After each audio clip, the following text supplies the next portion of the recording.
I'm stuck in my job and I feel the need to get away. Speeding down a river or sailing out over the bay. Gonna jump in my boat and go as far as I can get. Out on the water, come on, now we are gonna get wet.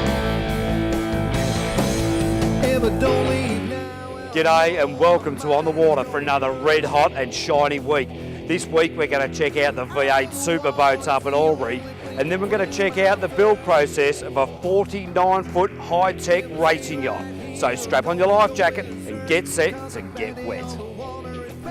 G'day and welcome to Albury. We are here for the Continental Tires V8 Superboat Championship.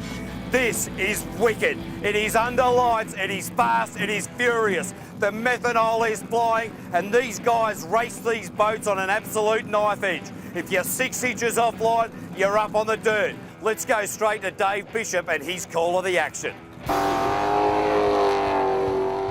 Round one of the Continental Tires V8 Superboat Series was held at the Albury Jet Sprint facility. Early heats were held during the afternoon, giving the teams a chance to get their boats ready and collect valuable points in the championship. As the moon came up and the floodlights lit up a spectacular scene, the crowd gathered and all was in readiness for a fantastic night's racing. There was plenty of action in the pits as just shy of 50 drivers and their teams and crews worked hard to make their charges as fast as they could for the later night's finals. As the engines fired up, we were ready for some red-hot action. These boats, as they take off from the start line, fly up that front straight. They get to a top speed of around about 120 kilometres an hour, and then they're doing a sharp right turn at about 90, pulling 4 to 5 Gs in the first corner.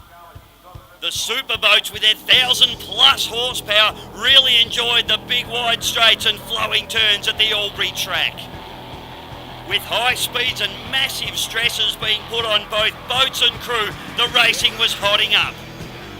Problems and drama during the week in the superboat category saw swapping and changing of equipment and personnel in the category. Phil Dixon loaning Jim Bailey his engine and Peter Freckleton jumping into Jim Bailey's boat as the B driver. These guys really helping each other out. Louise Dixon, who always seems to manage to borrow the boat off her husband, was also in the category, along with Jodie Ellie, Andrew Page, Paul Burgess and Dean Finch. The racing was hard and fast throughout the evening, with all these drivers and teams knowing that they were going to have to put their best foot forward, because to win tonight was going to take a superhuman effort. At the end of the top 10 shootout, the water settled and the finalists were decided. Unlucky to miss out were Pete Freckleton, Louise Dixon, Jim Bailey. Into the top 3 went Paul Burgess, Dean Finch and Phil Dixon in a blistering 49.75. We're going to have a chat to Colin Parrish, the crew chief of the Dixon family racing team, and we're going to suss out all about these jet units. Okay, we'll go inside, right deep into the bowels of the jet unit. So deep in there we have a large grill, which the jet unit pulls the water up from the racetrack. It feeds into the first impeller.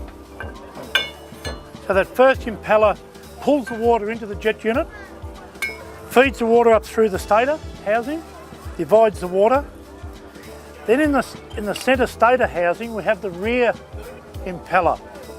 Very, very tight fit in there. That builds the pressure up to around about 140 psi and then takes the water to the rear stator housing, out through the nozzle, insert at around about 140 psi, and that's what steers the boat and that's what propels the boat. This nozzle is also the steering unit, as you can see. One of the things about these vessels is if you back off into the corner, you've lost your steering and you're up on the dirt. If you're up on the dirt, it is the hard way around the course. The smaller the nozzle, the higher the torque, the better the drivability out of the corners. The problem with that is that you're losing top end speed. As the night wears on, we're going to go larger nozzles. The really good drivers are going to be able to handle this because they can really drive the boat and they're right on the knife edge. The one thing about this is 6 inches offline, again, puts you up on the dirt. The 350 class, one of the most affordable and cost-effective categories in V8 superboat racing. Long-time competitor Mark Garlick in his beautifully presented Grumpy machine shone out from the crowd, along with the husband and wife team of Brooke and Kim Lucas in their magnificent Our Toy machine, putting the boats into the top 3 to go into the shootout. The 350 category is a fantastic entry-level class, as proven by 16-year-old Jake Garlick in his first competitive drive here at Albury. The caveman caught up with him in the pits. Jake Garlick, you've just got your learners. The old man's let you drive the boat. V8 superboats, how good is it? Oh, it's heaps good, I love it. Mate, you're a bit slow out there, but that's to be expected. Obviously, you got a little bit quicker as the night went on. Obviously, you didn't make the top 10, but, you know, what have you got to say about it? Well, it's a little bit different under lights. Sort of there's shadows and stuff on the banks you got to look out for, but yeah, I'll have a go in 2 weeks' time down at tomorrow. With the top 3 decided, unlucky to miss out were Glenn Roberts, Tremaine Dukes, Daryl Squires and Shelton Clark. And some hard luck stories coming out of the pits also included Brendan Marr, Darren Wade and Glenn Arundel. The Group A 400 category, the largest category in V8 superboat racing, saw some fantastic battles and some close racing throughout the afternoon and the evening. As crews pushed harder and harder throughout the afternoon, some of them got close to the ragged edge and others tripped over it. Kevin Laugenson in the Silver Bullet managing to find the local car park, and also Robert Coleman in the Tunnerguts going the same way. These guys were pushing hard. Things went from bad to worse for Greg Harriman's Black Betty team. Normally a competitive runner, Greg having a big spin out but putting the boat into the top 10. Then loaning the boat to Brooke Dixon. Unfortunately in her heat, she blew the engine, putting the whole team out of the game. Slade, Mr. Smooth Stanley, you're posting good times as usual, mate. The night time doesn't seem to affect you. Yeah, it's all pretty exciting. It all comes down to this, you know, it's round 1. It's all happening again, so hopefully, you know, we can get out there and put a good time to them and make them chase. With the pressure on in the top 10, we saw some spinners in the category. The Chili Man with Gerald Elphingston was a DNF. Unfortunately, Robert Coleman in the Tunnerguts machine went the same way, and like he did earlier in the day, Kevin Langenson in the Silver Bullet had a big spin out as well. This was proof of the pressure that was on these teams to not only get fast time out on the track, but also gain maximum points for the championship.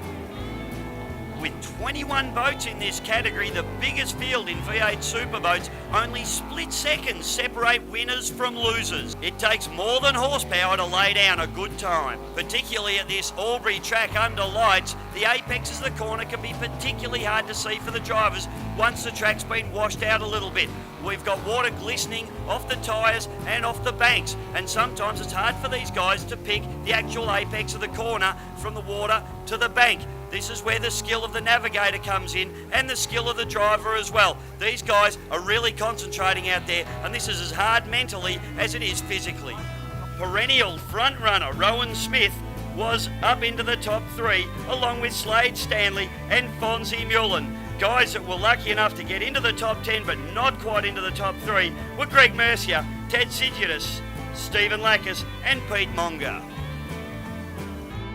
Later in the show, we'll be heading back to Albury, but coming up after the break, we're going to check out the construction of the 49-foot yacht Flirt, so stick around.